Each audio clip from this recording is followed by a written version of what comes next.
Assalamualaikum warahmatullahi wabarakatuh. Perkenalkan, nama saya Renanda dari Prodi Akuntansi. Di sini saya akan menjelaskan tugas UTS semester 3 dengan materi ekonomi makro. Berikut akan saya lampirkan materinya.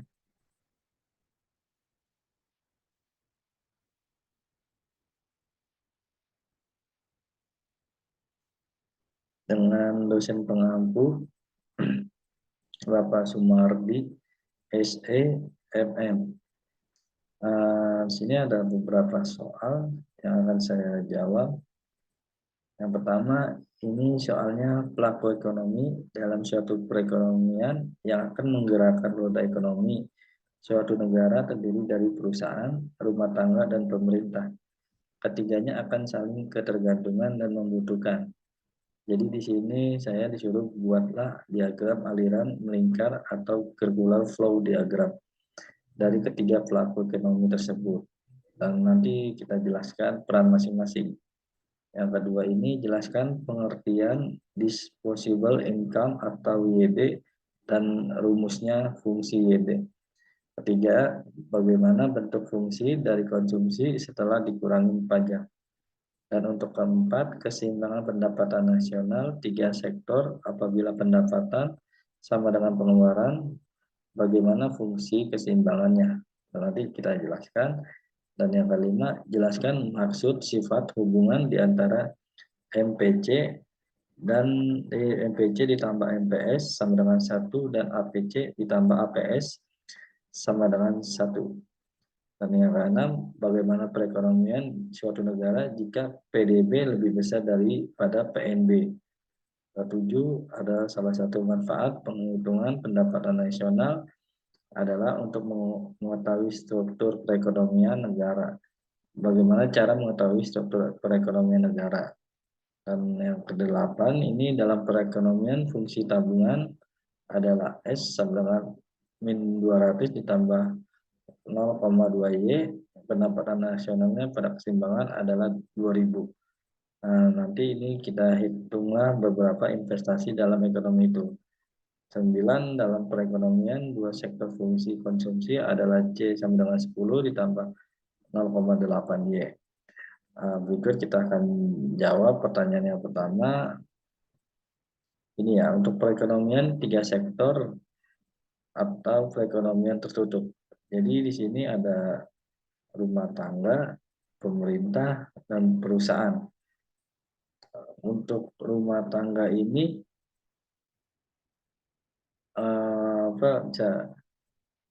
perusahaan ya, rumah tangga ini ke perusahaan dan perusahaan ke rumah tangga. Dan jadi semuanya ini saling menutupi.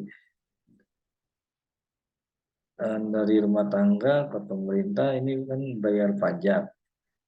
Dan dari pemerintah ke rumah tangga ini seperti gaji, bunga, transfer, atau subsidi.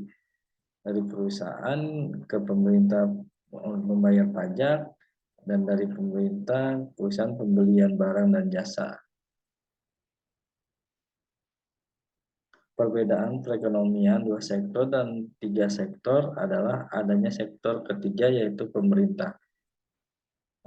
Keberadaan pemerintah itu tentu mengetahui interaksi antara pelaku ekonomi yang ada di dalamnya. Pada perekonomian, tiga sektor sebenarnya interaksi antara sektor rumah tangga dan perusahaan sebagaimana ditunjukkan oleh garis nomor 1 dan 2.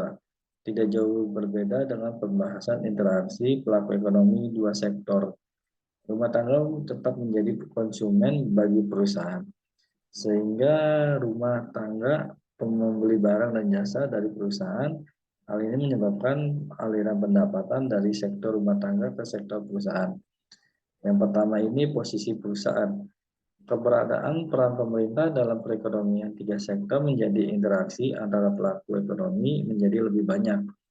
Setidaknya ada 4 garis arah interaksi antara pelaku ekonomi yang terjadi hanya dengan penambahan sektor pemerintah. Nomor 2-nya disposable income atau pendapatan disposable merupakan pendapatan sekali pakai yang bisa digunakan untuk kebutuhan sehari-hari setelah dikurangi pajak.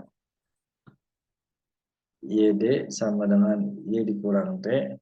YD merupakan pendapatan disposable, Y adalah pendapatan nasional, dan T merupakan pajak.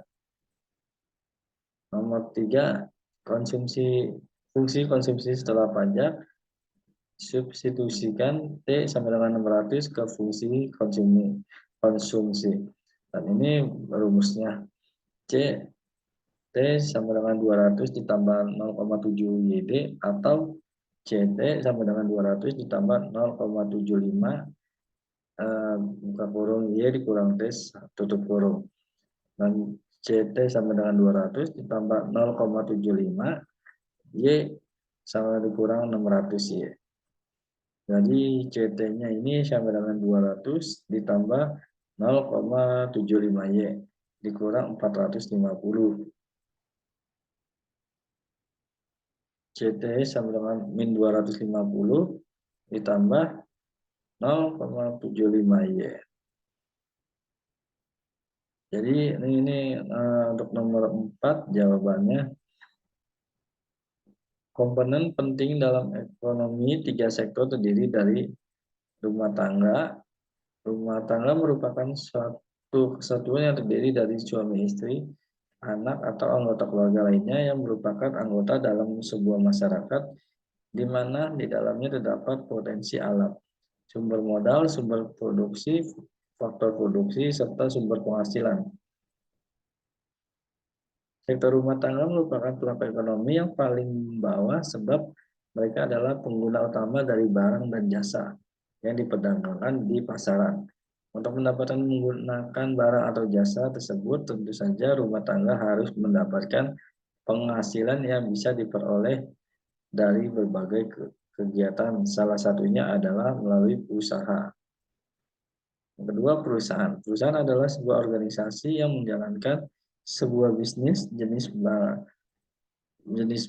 bisnis yang dijalankan dapat bermacam-macam seperti pertambangan, manufaktur, energi produksi, hingga perusahaan konsumsi dan jasa. Perusahaan merupakan pelaku ekonomi yang sangat potensial. Nah, adapun unsur-unsur yang biasa terdapat dalam sebuah perusahaan, diantaranya pengusaha merupakan orang yang mengelola sendiri perusahaan yang didirikan atau diwariskan dengan konsekuensi, yaitu menanggung penuh resiko yang terjadi dan berhubungan dengan manajemen hingga operasional perusahaan. Ia bertanggung jawab penuh terhadap laba atau juga rugi yang nantinya akan dialami oleh perusahaan. Perusahaan merupakan tempat organisasi serta faktor produksi berada untuk kemudian dapat menghasilkan barang atau jasa yang baik dan bermutu untuk kemudian dijual kepada rumah tangga. Badan usaha merupakan lembaga hukum perusahaan yang menghasilkan keuntungan.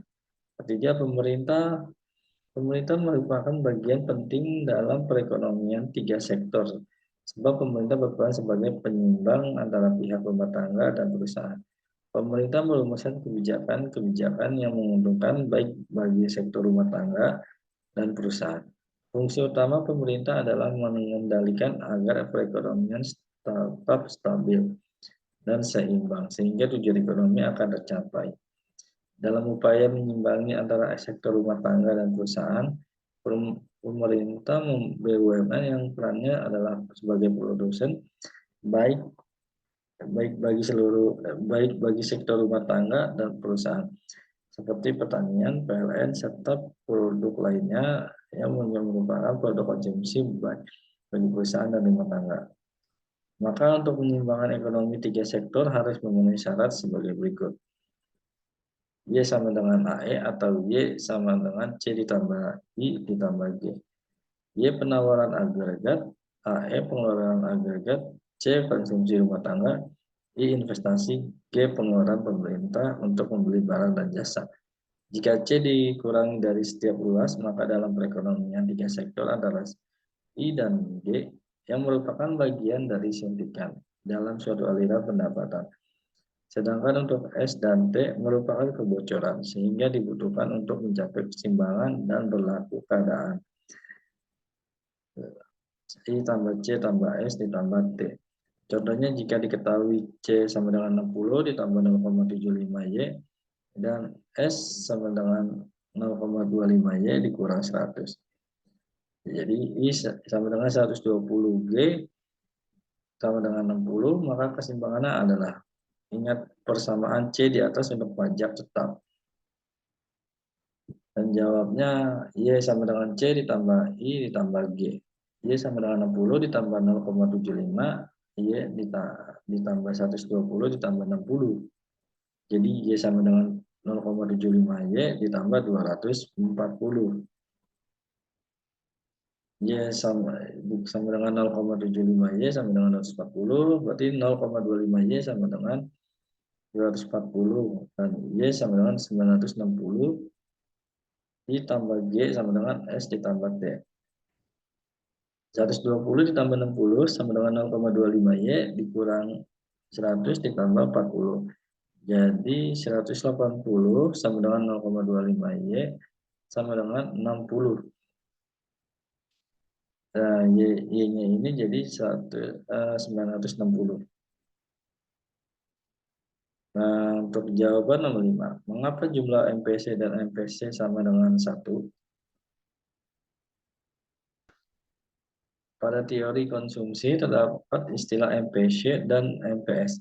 MPC adalah marginal property to consume, yang merupakan perbandingan antara konsumsi dan pendapatan yang dimiliki.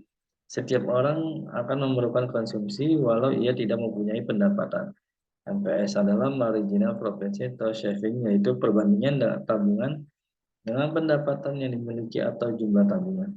Pada dasarnya MPC dan MPS selalu sama dengan 1, atau MPC ditambah MPS sama dengan 1. Karena alasan setiap orang yang memiliki pendapatan akan melakukan konsumsi, akan tetapi tidak semua pendapatan itu dibuat konsumsi. Kelebihan pendapatan atau pendapatan yang tidak digunakan untuk konsumsi akan menjadi tabungan atau saving, sehingga didapatkan kesimpulan bahwa sisa pendapatan yang tidak digunakan untuk konsumsi, maka pendapatan itu akan menjadi tabungan. Dan pada akhirnya konsumsi dan tabungan menjadi satu kesatuan yang utuh. Untuk B, mengapa jumlah APC dan APS sama dengan 1?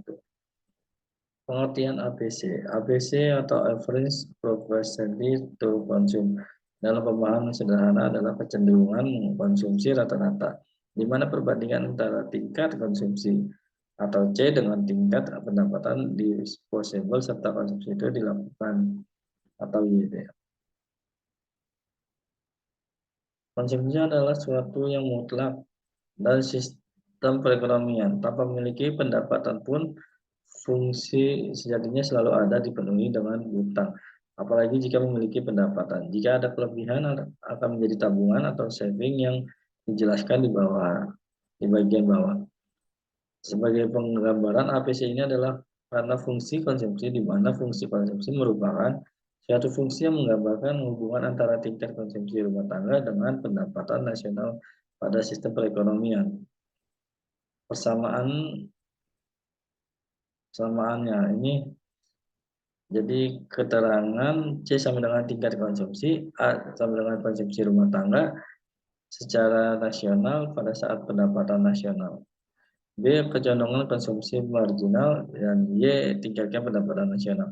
Secara individu, faktor-faktor yang mempengaruhi konsumsi adalah pendapatan yang diperoleh individu, rentang harga, dan persoalan selera individu. Pada kesempatan ini kita akan melihat dari sudut pandang ekonomi makro. Pengertian APS atau Preferensi to Save adalah pemahaman sederhana merupakan kecondongan menabung rata-rata merupakan perbandingan antara tingkat tabungan atau S dengan tingkat pendapatan. APS dapat terjadi jika dalam perbandingan pendapatan dan pengeluaran terdapat surplus. Hubungan antara pendapatan dan tabungan dinyatakan dalam rumus I sama dengan C ditambah S. Keterangannya rumus I pendapatan, C konsumsi, dan S tabungan.